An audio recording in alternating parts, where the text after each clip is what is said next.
Halo,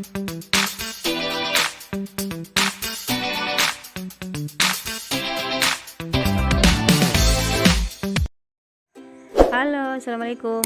Apa kabar hari ini? Semoga semuanya dalam keadaan sehat ya.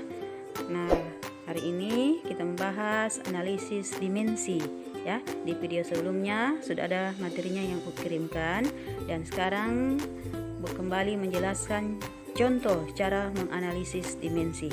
Untuk lebih jelasnya, silakan kalian simak video berikut ini. Baik, perhatikan contoh bagaimana menganalisis dimensi. Di sini ada gaya dan usaha. Kita analisis bagaimana dimensi dari kedua besaran ini ya.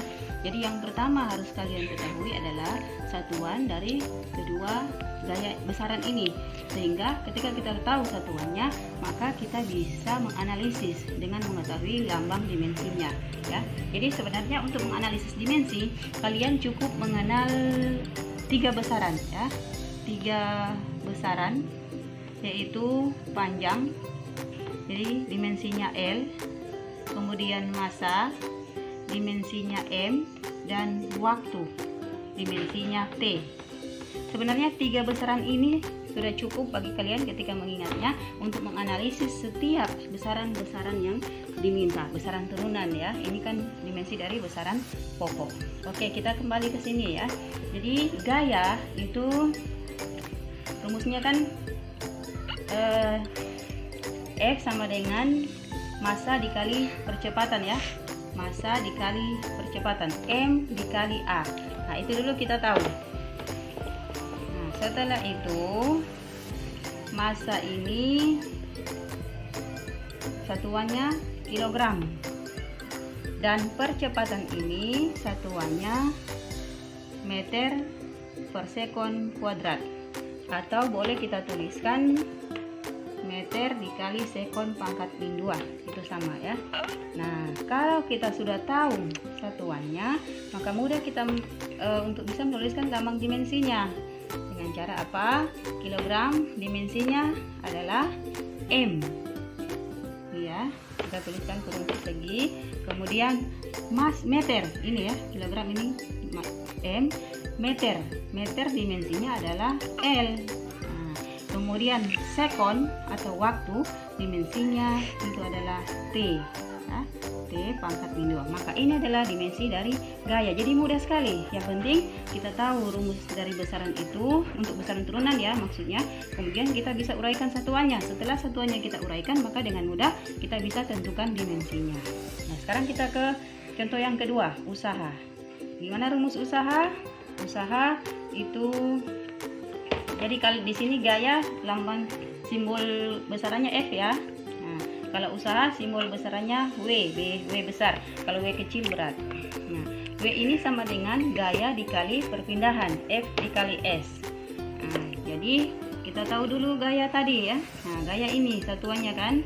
Jadi kilogram meter sekon pangkat min 2 dikali perpindahan tadi ya, atau jarak besaran skalar, perpindahan besaran vektor ya. Jadi kalau kita bicara usaha biasanya lebih ke perpindahan, tapi sama saja satuannya meter ya. Jadi di sini meter. Nah, sekarang kita lihat ini kilogram meter kali meter, meter pangkat 2 dikali sekon pangkat min 2. Nah, setelah itu baru kita tuliskan dimensinya. Dimensi dari kilogram itu atau massa itu adalah M. Kemudian meter itu adalah L, kita pangkat 2. Jadi kalau dia pangkat 2 atau pangkat 3, kita tuliskan juga pangkatnya, jangan sampai lupa. Kemudian yang berikutnya sekon, itu adalah T dimensinya, pangkat min 2. Maka inilah dimensi dari usaha, M, L pangkat 2, T pangkat min 2 ya. Jadi dalam penulisan dimensi, kalau misalnya dia meter per sekon, itu dia selalu dituliskan meter dikali sekon pangkat min 1 ya, karena dalam penulisan dimensi tidak menuliskan per seperti ini, tidak ya, tetapi dalam bentuk perkalian kayak begini pangkatnya. Jadi pangkat negatif kalau dia dibawa tadi kita rubah ke perkalian seperti itu ya. Nah, coba kita sekarang cari dimensi dari daya. Nah, misalnya daya ya, daya itu rumusnya usaha per waktu, W per T. Nah, kita uraikan dimensinya ini, W per T. Nah, W-nya ini usaha, itu kita sudah dapat ini, tapi kita tuliskan kembali satuannya biar mudah ya. Kilogram meter kuadrat sekon pangkat min 2 per T ya, waktu itu sekon dia ya. Sorry sekon satuan dari, ya betul ya, sekon ya, sorry, waktu satuan dari waktu sekon ya. Nah sekarang kita tuliskan kayak yang ku bilang tadi, sekon ini kita jadikan, yang penyebut ini kita jadikan pengalih, maka yang tadinya pangkat 1 di sini dia akan menjadi pangkat min 1 ketika berubah. Kita tuliskan ya, kilogram meter kuadrat dikali sekon pangkat min 2 dikali sekon pangkat min 1. Yang tadinya pangkat 1 dibawa, ketika jadi pengalih dia menjadi pangkat min 1. Nah, kita tuliskan lagi, kilogram meter kuadrat dikali sekon pangkat min 3 ya. Untuk perkalian maka pangkatnya kita jumlahkan, jadi min 2 tambah min 1 jadi min 3, tandanya sama, bilangannya kita jumlahkan ya. Nah kalau sebegini sudah mudah, kita langsung tentukan dimensinya ya. Jadi M, kemudian meter kuadrat berarti L pangkat 2, dan sekon berarti T pangkat min 3. Maka ini adalah dimensi dari daya. Mudah kan? Mudah-mudahan kalian paham.